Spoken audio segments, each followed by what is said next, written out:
De quoi je me mêle sur rmc.fr et 01net TV. François Sorel. Ce qu'il faut retenir de l'actualité high-tech, c'est chaque vendredi, c'est de quoi je me mêle. Je suis ravi de vous retrouver à la fois sur rmc.fr version audio, pour tous ceux qui ont l'habitude de nous écouter, et puis la version vidéo sur 01net TV. Merci d'être là, bienvenue. Et en ce 16 septembre 2016, on va parler tout à l'heure de la PlayStation 4 Pro avec Pepe Garcia. Pourquoi cette PlayStation 4 Pro n'intègre pas un lecteur Blu-ray Ultra HD? C'est le scandale de cette rentrée. On va en parler tout à l'heure avec Pepe. On évoquera aussi avec Victor Jakimovic qui me rejoindra les porte-clés tracker. Alors ça existe depuis plusieurs années, mais vous verrez, ils évoluent avec notamment de nouvelles fonctionnalités et surtout une miniaturisation incroyable. On vous fera découvrir un tracker fou tout à l'heure. Mon Twitter F Sorel, la page Facebook de quoi je me mêle qui vous attend. Bienvenue les amis. De quoi je me mêle sur rmc.fr et 01net TV. Et pour débuter ce de quoi je me mêle, donc, on attaque avec le club de la presse IT. Et je suis ravi d'accueillir Jean-Sébastien Zanqui cette semaine. Salut Jean-Sébastien. Bonjour François. Jean-Sébastien Zanqui de la rédaction de 01net.com qui, maintenant, dorénavant, régulièrement sera là pour nous donner le meilleur de l'actualité high-tech sur 01net. Et 01net Mag est dignement représenté, comme chaque semaine, par son rédacteur en chef adjoint. C'est Jean-Marie Portal. Salut Jean-Marie. Bonjour François. Et le regardez-le, c'est pas très français, mais vous avez compris ce que je voulais dire. Non, mais le regardez bien. Voilà, c'est Windows la chute. Mon Dieu. Windows est en train de chuter ? Sans commentaire. Bon, écoutez, si vous voulez en savoir plus, c'est dans le 01net Mag de cette semaine. On parlera tout à l'heure, non pas de Windows avec Jean-Marie, mais de l'apport du web et des applis concernant la rentrée. C'est vrai qu'on a toujours des galères durant la rentrée. Le web et les applis mobiles peuvent parfois nous sauver de pas mal de faux pas. On en parle dans quelques instants. Mais auparavant, l'actu vue par 01net. Et on va commencer par cette rumeur un peu folle, Jean-Sébastien. Samsung préparerait d'ores et déjà peut-être une sortie avancée du Galaxy S8. Oui, c'est un analyste coréen qui sort cette info, qui en fait, pour lui, Samsung voudrait un petit peu faire oublier les soucis du Galaxy Note 7, ça serait lié directement à ça, en avançant la sortie du Galaxy S8, donc pour justement montrer que c'est une société qui continue et qui arrive à innover et qui sait sortir des produits qui n'ont pas, on va dire, de soucis. Alors c'est vrai que du coup ça a été un scandale énorme, oui. le Note 7, ça l'est encore, il n'est toujours pas disponible dans les magasins et ça fait vraiment une très mauvaise pub pour Samsung qui a perdu d'ailleurs je crois 13 milliards de dollars en bourse depuis le début de l'histoire. Sans compter les pertes voilà, sèches. Ils ont rappelé 2,5 millions d'appareils.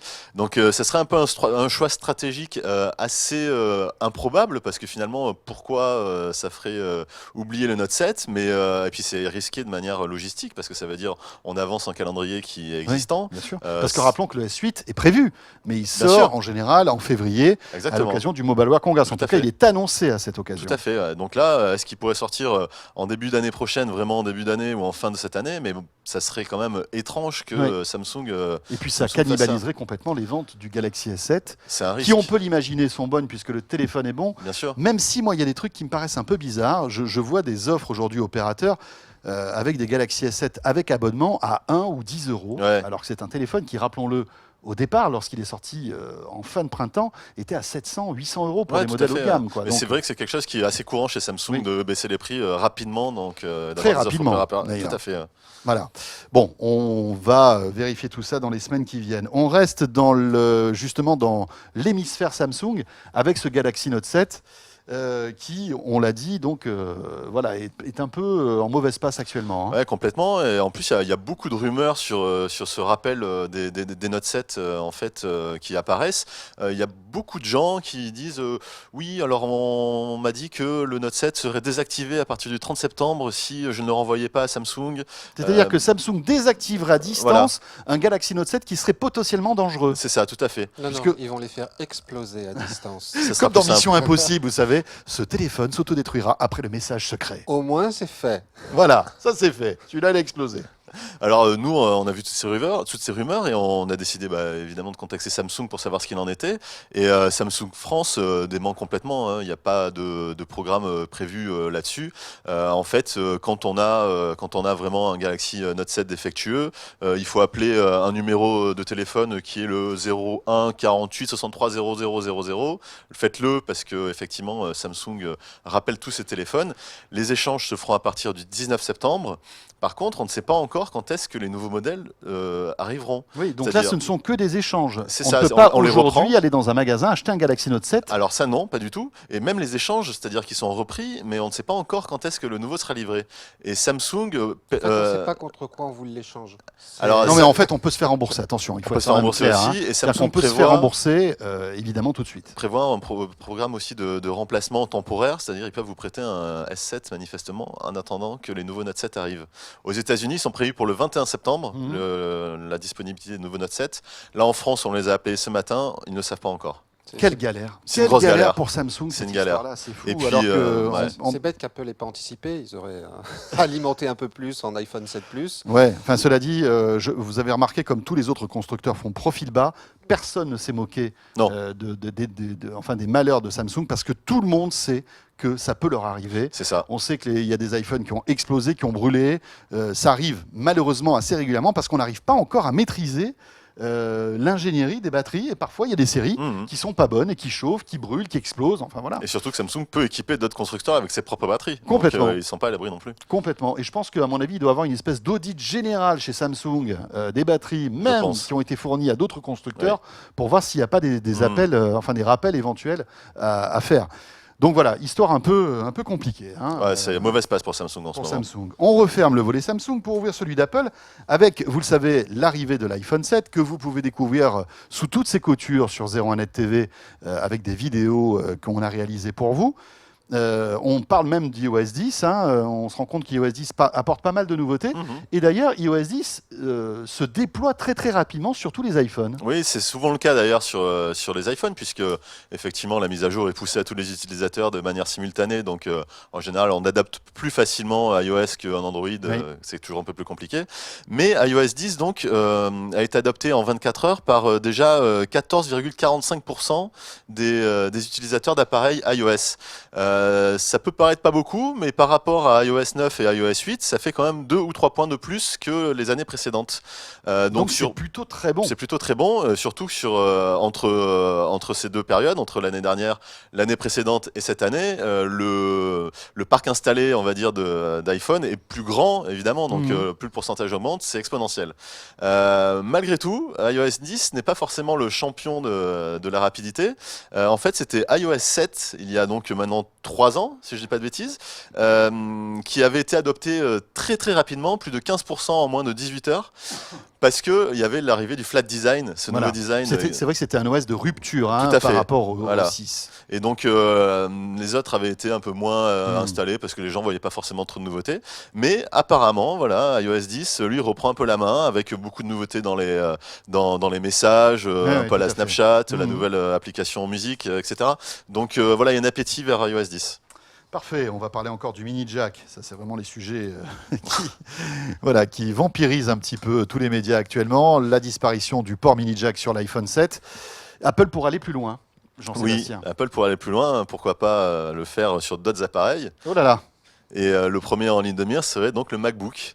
En fait, Apple a envoyé un questionnaire à certains utilisateurs américains pour l'instant du MacBook en leur demandant est-ce que vous utilisez souvent la prise jack de votre MacBook Pro ou pas ? On vous dit ça, mais on vous dit rien. Voilà, juste pour savoir.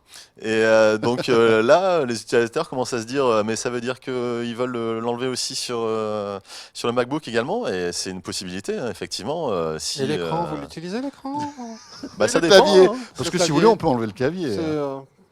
Mais alors, bon, le MacBook, pour tous ceux qui n'auraient pas fait le rapport, c'est vraiment le Mac le plus fin de chez Apple. Et avec le très plus peu de léger. connectique en plus. Qu'un port USB-C. C'est ça. Et un port mini jack, c'est tout. Exactement. Il n'y a rien d'autre comme connectique. C'est tout. Voilà. Donc s'ils avançaient là-dessus, ils enlèveraient le port mini jack. Et pourquoi pas remplacer la prise USB-C par du Lightning, tant qu'on y est.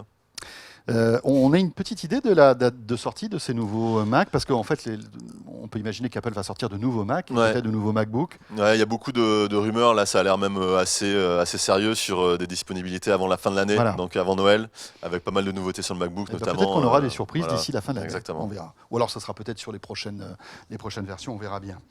On va parler maintenant d'un autre gros acteur américain, c'est Amazon. Amazon qui a surpris tout le monde avec le succès d'un petit boîtier qui vous permet en fait de parler au service d'Amazon. C'est un truc génial. Ça s'appelle l'Amazon Echo. Tout à fait. Et cet Amazon Echo n'était pour l'instant pas disponible en Europe. Non. Et là, il arrive. Ça y est, Amazon l'a officialisé le 14 septembre. Donc c'est un boîtier qui fait appel à Alexa, qui est l'assistante virtuelle d'Amazon, comme Siri, comme Google Now, comme Cortana chez Microsoft. Donc ça y est, Amazon l'a annoncé pour l'instant seulement au Royaume-Uni et en Allemagne dans un premier temps. Donc là, ça va arriver dans les semaines qui arrivent à partir du 28 septembre.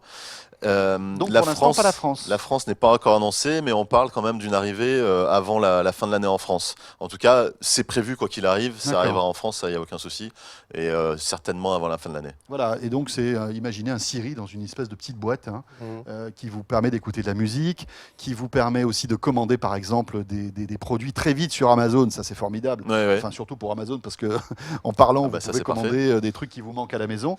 Et il faut savoir qu'Amazon a passé un accord avec une petite start-up française qui s'appelle Invoxia, qui a sorti un appareil dont on avait parlé ici sur 01net TV qui s'appelle le Tribi. Tout à fait. Et qui serait compatible avec Amazon Echo. Tout à fait. Voilà. Ouais. Donc, C'est aussi leur but que ce soit disponible sur le plus d'appareils Sur le possible. plus d'appareils possibles, les smartphones, les tablettes, etc. Amazon qui est en train de creuser son sillon avec ce petit service, à petit. visiblement.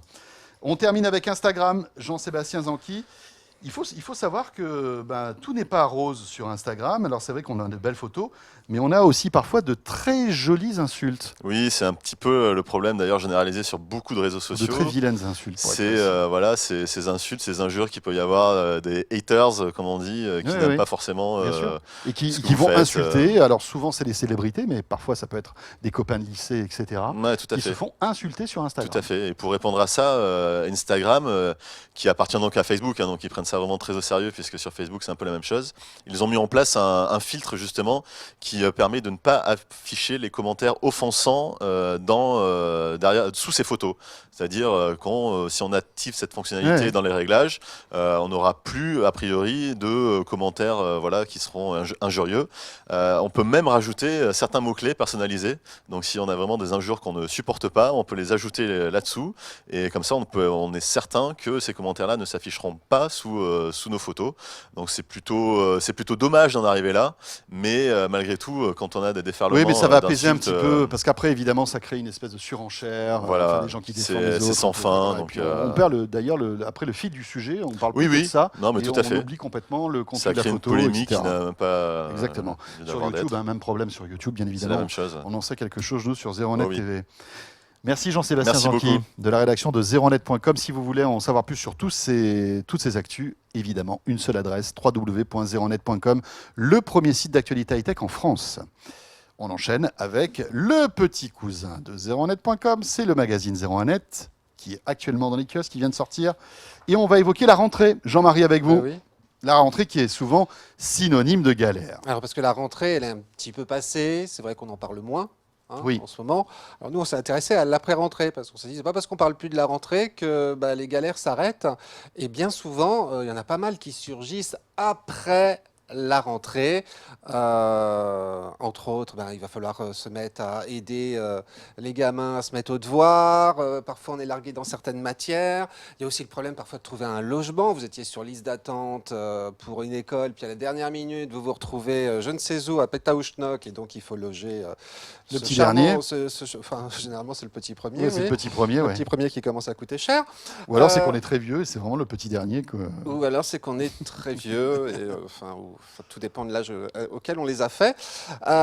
Et puis, il faut voir que l'école, c'est pas toujours très, très compatible avec les activités professionnelles. Je ne sais pas si vous avez le courage de vous attaquer aux devoirs de vos enfants lorsque vous rentrez le soir à la maison, Ouais. par exemple. C'est un peu compliqué parfois, Quand en il faut effet. se remettre, se plonger dans Ouais, le ouais, cours ouais. d'histoire, je ne sais quoi. Ou dans Pythagore et tout ça, là. Bonjour. Alors moi je vous propose, il y a une solution, hein. Vous lisez La Boussole cassée, qui est un ouvrage qui a été écrit par Keith Robinson et Angel L. Harris, des professeurs de sociologie dans des universités américaines. Ils avancent qu'en fait, quand on aide ses enfants à faire leurs devoirs, on ferait chuter leurs résultats scolaires. Ah Ah, alors ça, si vous voulez avoir bonne conscience, écoutez, lisez ce livre. Alors, ce qui est dommage, c'est qu'il est juste en anglais. Donc si on les aide pas, c'est plutôt bien. C'est ça. Bon, nous, on s'est dit qu'il y avait peut-être quand même Oui, un juste milieu. un juste milieu. Donc, on vous conseille plutôt d'aller sur DigiSchool Devoir. Alors, Ouais. DigiSchool, qui est une plateforme d'apprentissage, entre autres. Mais la partie devoir a cette particularité, c'est que les scolaires, les étudiants, les lycéens, collégiens peuvent s'entraider à faire leurs devoirs. Il ne s'agit pas en fait d'aller chercher la solution à son devoir. Hein. Non, on présente son devoir, on explique le raisonnement qu'on a tenu jusqu'à l'endroit où on bloque et on se fait aider par d'autres. Donc c'est pas pour faire du copier-coller. Alors, autre galère aussi parfois, c'est les transports, surtout quand on est étudiant. Il faut voir qu'il y a des grosses disparités en fait chez les étudiants, selon si on habite chez papa-maman, selon si on habite... Selon la région où on est aussi, bien sûr. Selon la région, et avec des frais en fait de voiture qui peuvent s'élever jusqu'à 64 € par mois.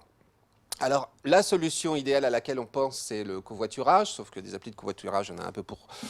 Il y en a foison, et puis c'est plutôt métro, enfin boulot, maison, enfin ce genre de choses, ou pour du tourisme. Sauf Weaver, qui est une application pour Android et iOS, et une petite start-up française qui a monté ça, qui s'est tout de suite orientée plutôt étudiant. Et alors la particularité de cette appli, c'est que vous choisissez un trajet. Ils ont repris en fait le principe des arrêts de bus ou des arrêts de métro, et donc les gens qui sont prêts à covoiturer rentrent dans l'appli leur trajet en indiquant des points d'arrêt. C'est-à-dire qu'ils ne vont pas s'arrêter devant chez nous. Non. On va avoir un point de collecte. Voilà, c'est ça. Donc vous regardez le trajet Ça va. déjà qui vous emmène là où vous devez aller et puis avec un stop pas trop loin de chez vous. Vous n'avez plus qu'à vous y rendre. Et j'imagine que c'est plus économique que bah même le carrément, covoiturage, parce que le covoiturage au quotidien, c'est ingérable parce que c'est trop cher. C'est ingérable. Là, ça vous coûte entre 50 centimes et 1,50 €. Ça va. 1,50 € Oui, c'est le le prix trajet. d'un ticket de métro, quoi. Transport.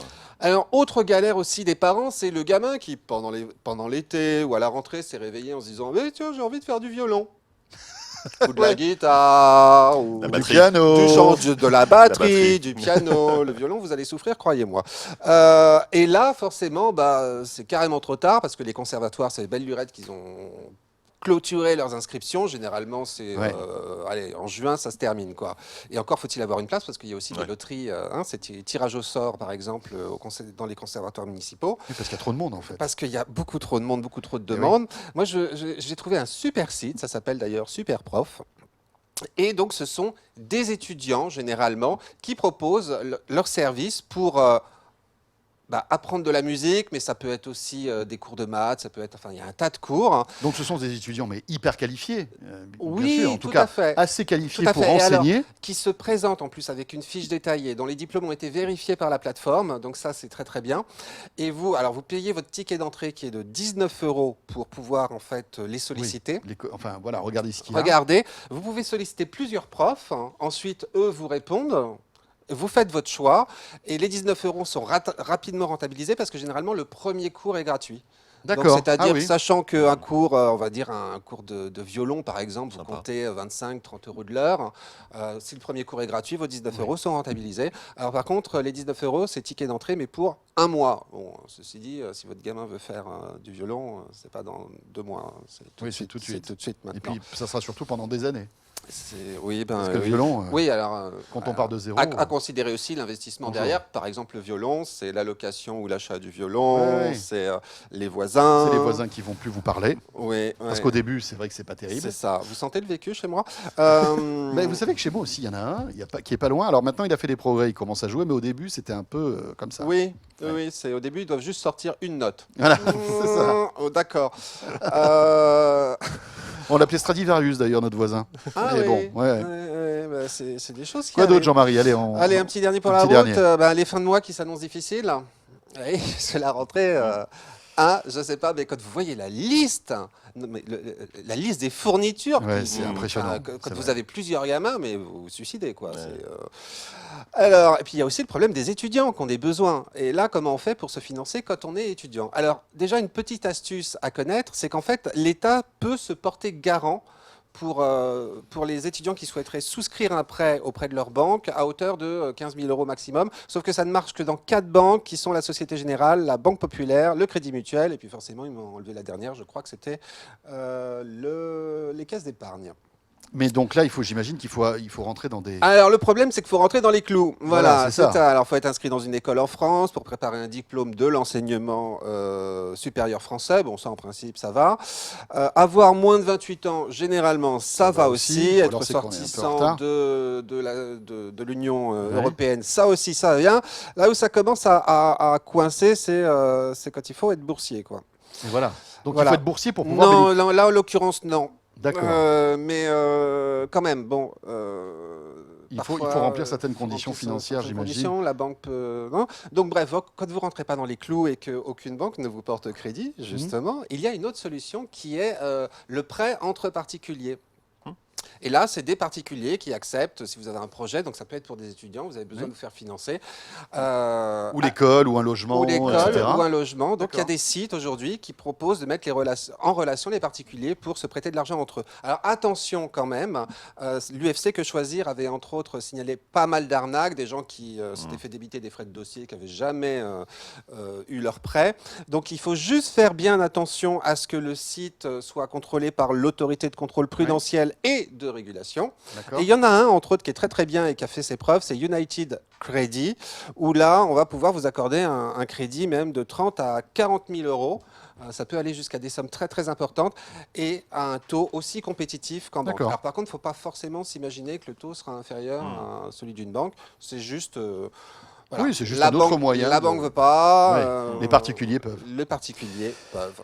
Jean-Marie, merci. À retrouver évidemment dans le 01net Mag, actuellement dans les kiosques. Merci beaucoup Jean-Marie Merci Portal. François. Et merci à Jean-Sébastien Zanqui. Merci. Ce de quoi je me mêle se poursuit bien sûr. Si vous êtes en audio, rien à faire. La suite arrive avec Pépé Garcia. Et puis si vous êtes avec nous en vidéo, d'autres parties de ce de quoi je me mêle vous attendent. Pépé Garcia, on va parler de la PlayStation 4 Pro. Pourquoi n'intègre-t-elle pas ce lecteur Blu-ray Ultra HD? Et puis Victor Jakimovic qui va nous débriefer en fait sur les porte-clés connectés, les trackers. Il y a des nouveautés, surtout des petites merveilles de miniaturisation. On va découvrir ça. À tout de suite. De quoi je me mêle sur rmc.fr et 01net TV.